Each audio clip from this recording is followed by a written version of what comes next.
बिस्मिल्लाहिर्रहमानिर्रहीम अस्सलामु अलैकुम दोस्तों अगर आप लोगों ने पाकिस्तान एयरफोर्स में अप्लाई किया हुआ तो दोस्तों ये वीडियो आप लोगों के लिए बहुत ही ज़्यादा इंपॉर्टेंट है। दोस्तों इस वीडियो में आप लोगों को कोई साथ तफसील से बताने वाला हूँ कि इंग्लिश का टेस्ट कैसा होता है, इंग्लिश में कौन कौन से सवाल आते हैं, कितनी कैटेगरीज हैं, इन सब चीज़ों के बारे में दोस्तों। इसके अलावा मोस्ट इंपॉर्टेंट जो MCQs हैं दोस्तों वो इस वीडियो में आप लोगों के साथ शेयर किए जाएंगे। तो हो सकता है थोड़ी सी वीडियो दोस्तों लंबी हो जाए, लेकिन बहुत इंपॉर्टेंट वीडियो है, मुकम्मल देखेंगे तो इंशाल्लाह आप लोगों को बहुत ज़्यादा फ़ायदा होगा। तो नए आने वाले दोस्तों से रिक्वेस्ट है कि वो हमारे चैनल को सब्सक्राइब कर दें ताकि इस तरह की मालूमाती वीडियो जॉब के रिलेटेड आप लोगों तक बर वक्त पहुंच सके। दोस्तों वीडियो को शुरू करते हैं। दोस्तों सबसे पहले बात करते हैं कि इंग्लिश में किस तरह के कितनी कैटेगरीज हैं जिसमें कैटेगरीज से सवाल आते हैं। तो दोस्तों इसमें आपके पेपर में एक्टिव वाइज पैसिव वाइज होंगे, इसके अलावा डायरेक्ट इंडायरेक्ट होंगे, लेकिन मतलब इतने हाई लेवल के नहीं होंगे, बेसिक ही होंगे। इसके अलावा पार्ट्स ऑफ स्पीच, इसके अलावा स्पेलिंग एरर यानी गलत स्पेलिंग दिया गया उसको नीचे ऑप्शन दिया गया, उसमें से एक ऑप्शन ठीक होगा वो आप लोगों ने टिक करना होगा। इसके अलावा प्रेपोजिशन, सिंपल टेंसेस मतलब है कि जो टेंसेस हैं उसमें से वो आप लोगों को उर्दू दे सकते हैं, इंग्लिश में मतलब है कि वो कुछ किसी तरह भी वो आपसे टेस्ट ले सकते हैं, मतलब है कि MCQs आ सकता है सिंपल टेंसेस के हवाले से। इसके अलावा दोस्तों सिनोनियम, इंटोनियम और कॉमन सेंस के दोस्तों सवाल आएंगे इंग्लिश पोर्शन में।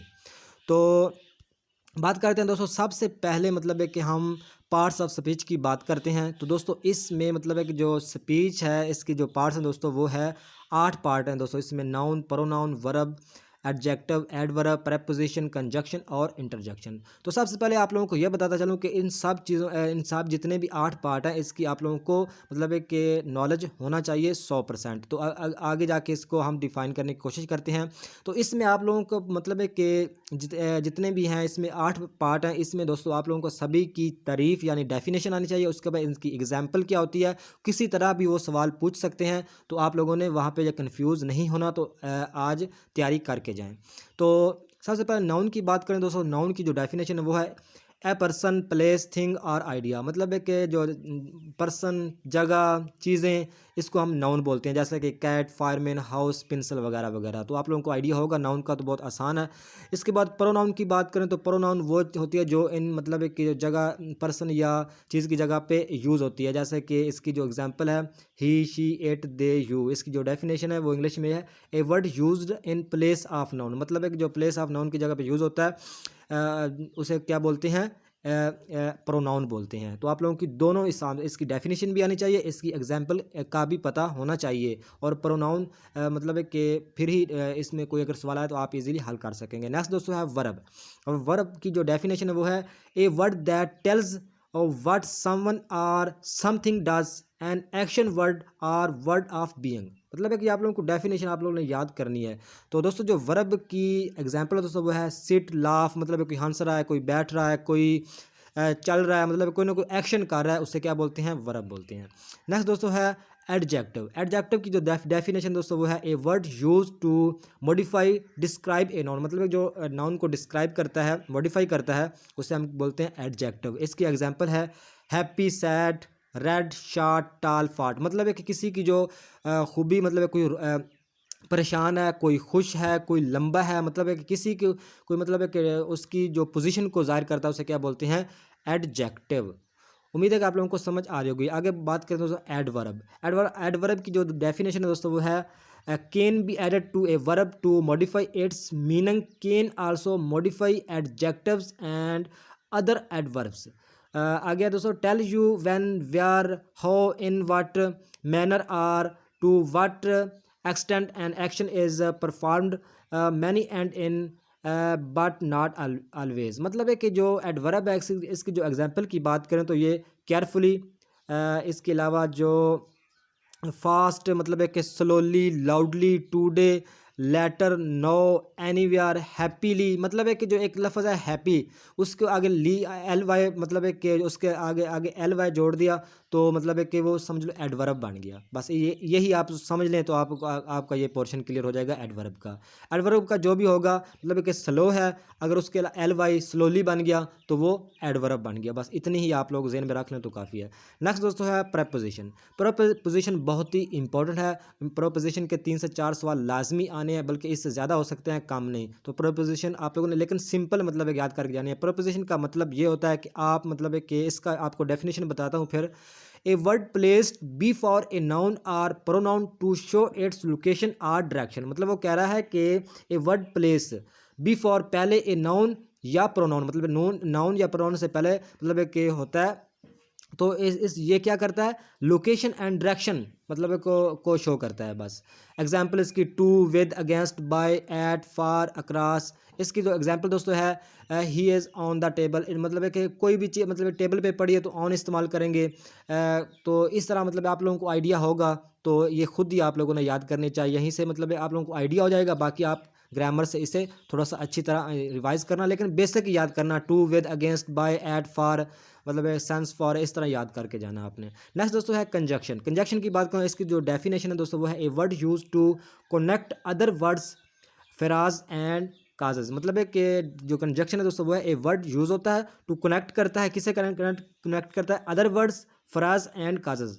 तो यह ना मतलब है कि आप लोगों को इसकी एग्जांपल ये है एंड, बट, आर, बिकॉज। इसका आप लोगों को आइडिया ही होगा, मतलब है कि मैं स्कूल जाता हूँ और मेरा भाई भी स्कूल जाता है, मतलब और आ गया, और का मतलब एंड, मतलब है कि जो भी एंड, बट मतलब है कि मैं काम करता हूँ लेकिन ये काम ठीक नहीं है, लेकिन आ गया, लेकिन का मतलब होता है बट, तो इसका मतलब आर, मैं ये भी काम करता हूँ, मैं वो भी काम करता हूँ, इसमें आर, बिकॉज मैं ये काम कर रहा था जबकि ऐसा हो गया। मतलब है कि ये इस तरह की जो भी मतलब एग्जांपल है आप लोगों को पता चल जाएगा कंजक्शन है। मतलब है कि इसमें अदर वर्ड्स और फ्राज एंड काजेज मतलब ये सारे को इकट्ठा करता है। नेक्स्ट दोस्तों है इंटरजेक्शन।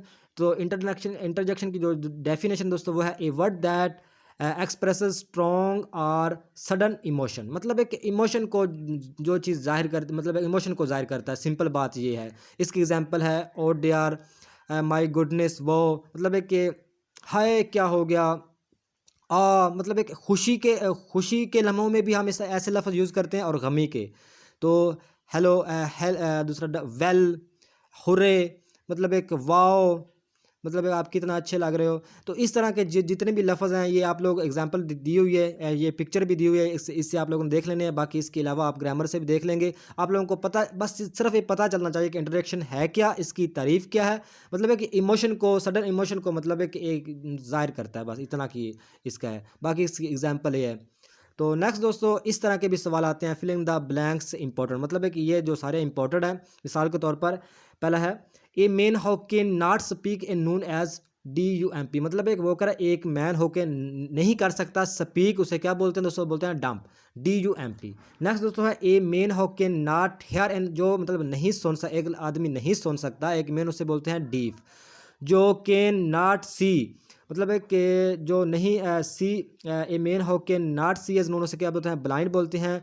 आगे है how works in the film industry, जो फिल्म इंडस्ट्री में काम करता है उसे एक्टर बोलते हैं। जो क्लॉथ सीता है, मतलब कपड़े सीता है, उसे टेलर बोलते हैं। जो स्ट्रीट्स मतलब है कि जो स्ट्रीट साफ सफाई करते हैं उसे स्वीपर बोलते हैं। जो who works on gold is known as, उसे गोल्ड स्मिथ बोलते हैं दोस्तों। Who works on wood is known as, इसे बोलते हैं कारपेंटर, मतलब जो वुड लकड़ी का काम करता है। आगे है how works on steel and known as, इसे बोलते हैं दोस्तों ब्लैक स्मिथ। आगे दोस्तों how hunts the animal is known, इसे बोलते हैं दोस्तों हंटर, जो एनिमल को मतलब ट्रेन करता है। आगे young one of deer is called, उसे बोलते हैं फान।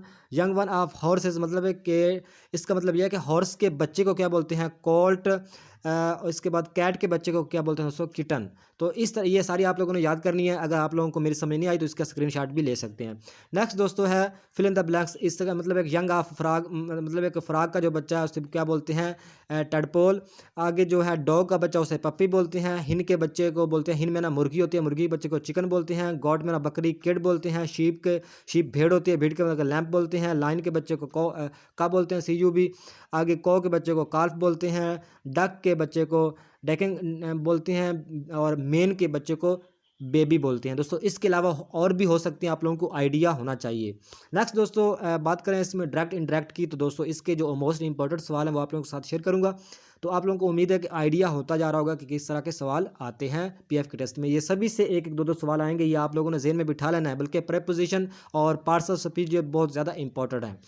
इसके अलावा दोस्तों डायरेक्ट इनडायरेक्ट की बात करें तो इसमें सबसे पहले हम बात करते हैं कि इसके मतलब है कि जो डायरेक्ट और इनडायरेक्ट की स्पीच है इसको मतलब ट्रांसफ़र करना होता है। मतलब है कि जैसा कि डायरेक्ट स्पीच की बात करें तो इसमें दोस्तों जैसा कि प्रेजेंट सिंपल है, मतलब आगे जो इनडायरेक्ट है उसमें दोस्तों पास्ट सिंपल से कन्वर्ट करेंगे। आगे जो प्रेजेंट कंटिन्यू है, आगे इनडायरेक्ट स्पीच में अगर कन्वर्ट करना है तो पास्ट कंटिन्यूस में मतलब कन्वर्ट करेंगे।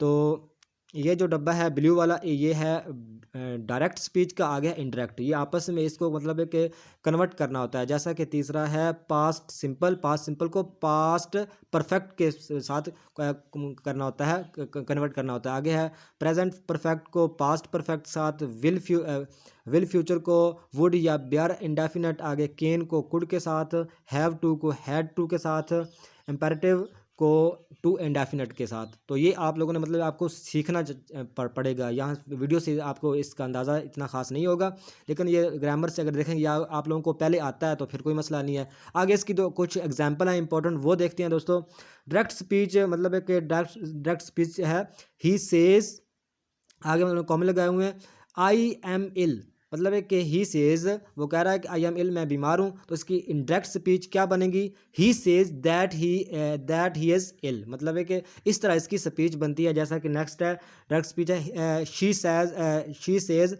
शी सॉन्ग ए सॉन्ग, मतलब है कि सिंग ए सॉन्ग। तो इसका जो इनडायरेक्ट स्पीच बनेगी वो है she says that she same a song. तो दोस्तों ये आपको ग्रामर से तैयारी करनी पड़ेगी। यहाँ मतलब है कि मैं आप लोगों को डिटेल से नहीं समझा सकता। इसका जो कंसेप्ट अगर क्लियर ना होगा तो आपको मतलब है कि इसकी समझ नहीं आएगी। तो दोस्तों जो भी चीज़ पढ़े उसका कंसेप्ट क्लियर करें। कंसेप्ट का ये मतलब है कि उसको गहराई से देखें उसमें हो क्या रहा है। तो नेक्स्ट दोस्तों है एक्टिव वाइज पैसिव वाइज की बात करें तो ये भी आप लोगों के 1 या 2 लाजमी आएंगे। तो इसमें मतलब आप लोगों को तो कुछ एग्जांपल दे देता हूँ। जैसा कि है यूज़ लेट, मतलब इसमें लेट इस्तेमाल होता है, बी इस्तेमाल होती है, तो और इसमें थर्ड जो फार्म है वो इस्तेमाल होती है। जैसा कि हम देखते हैं डू इट है, इसको मतलब है कि पैसिव वाइज में कन्वर्ट करेंगे लेट इट बी डन, इसका जवाब आ जाएगा लेट इट बी डन। आगे है रिस्पेक्ट द एल्डर्स, तो इसे let the elders be respected, मतलब एक इसको मैं उर्दू में थोड़ा समझा दूं कि जैसे मैं चाय पी रहा हूं, इसका जो पैसिव वॉइस बनेगा चाय मुझसे पी जा रही है, इस तरह मतलब है कि उल्टा करना होता है। तो ये आप लोग इसका कंसेप्ट सीखें या अपने ग्रामर से। तो अगर आप लोगों को थोड़ा सा टाइम पड़ा है, 5-7 दिन पड़े हैं, तो बस इसको रट्टा रुट्टा लगा के थोड़ा बहुत इसका करो, मतलब है कि लेकिन समझ के जाना है थोड़ा बहुत, वैसे आपकी इंग्लिश पास नहीं होगी। तीसरा दोस्तों है फिनिश द टास्क, तो let the task be finished, तो मतलब इसमें एक्टिव वाइज से पैसिव वाइज आ सकता है, पैसिव वाइज से एक्टिव वाइज अभी बनाना होता है। इस तरह के 2 फिक्रे आएंगे। तो नेक्स्ट दोस्तों आगे बात करें तो ये मतलब है कि जो प्रीपोजिशन का ही पोर्शन आप लोगों को थोड़ा सा क्लियर करवाने लगा हूँ। जैसा कि ऑफ, फार, विद, टू, इसके साथ जो दोस्तों बहुत कॉमन मशहूर चीज़ लगते हैं, मतलब है कि वो मतलब है कि इधर मैंने लिए हैं, इसकी आप लोगों ने स्क्रीनशॉट ले लेनी है। इसको आप लोगों ने लाजमी देखना है, इनमें से कोई ना कोई आ जाएगा। अगर अलबत्ता आप लोगों को आइडिया हो जाएगा। ऑफ के मतलब है कि एक काज के साथ ऑफ लगता है, फोटोग्राफ के साथ, मतलब इसके साथ 100% मतलब है कि ये लफ्ज़ लगते हैं। ऐसा नहीं है कि अपने आप से नहीं बनाए, मतलब है कि इसके लगते हैं। जैसे कि एड्रेस के साथ ऑफ लगेगा, एडवांटेज के साथ ऑफ लगेगा, अवेयरनेस के साथ ऑफ लगेगा। तो इस तरह मतलब फॉर लगेगा, a cheque for, reason for, administration for, इस तरह मतलब है कि ये सारे हैं। इसका आप लोगों ने स्क्रीनशॉट लेना और आप लोगों ने लाजमी इसे रिवाइज़ करना होगा, लेकिन ख़ुद ही करना होगा। तो नेक्स्ट दोस्तों हैं जिसके साथ मतलब है कि ऑफ, फॉर, विद, टू या अबाउट लगता है। ये जितने भी चीज़ें हैं दोस्तों, ये इसको आप लोगों ने नॉर्मली लेनी, बहुत ही इंपॉर्टेंट चीज़ें हैं। इसका स्क्रीनशॉट ले लेना। अगर कोई और मसला हो, आप लोग याद करना चाहते हो, तो मेरे वीडियो की डिस्क्रिप्शन में मेरा व्हाट्सअप नंबर मिलेगा, वहाँ से दोस्तों मुझसे रब्ता करना, मैं आप लोगों को ये सारी चीज़ें सेंड कर दूंगा। लेकिन इसे एक दफ़ा नज़र लाजमी मारना।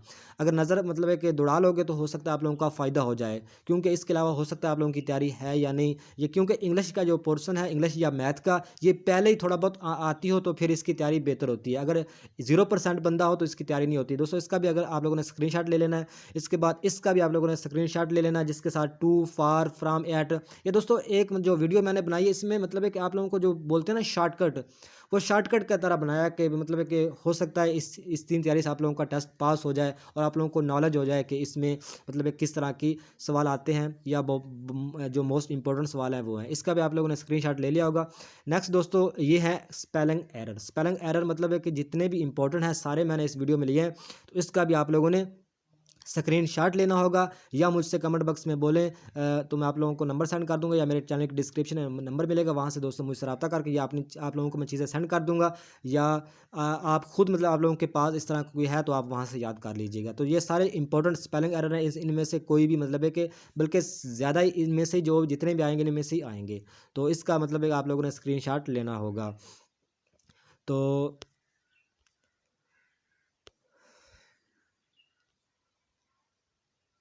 मैं हल्का हल्का आगे कर रहा हूँ, इसका आप लोगों ने बस स्क्रीनशॉट ले लेना होगा।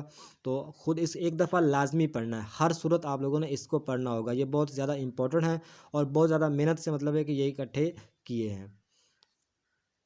तो ये थी आज की वीडियो। अगर कोई भी आप लोगों का सवाल हो तो लाजिम मुझसे कमेंट बॉक्स में रब्ता करके पूछ लीजिएगा। नेक्स्ट वीडियो तक खुदा हाफिज़।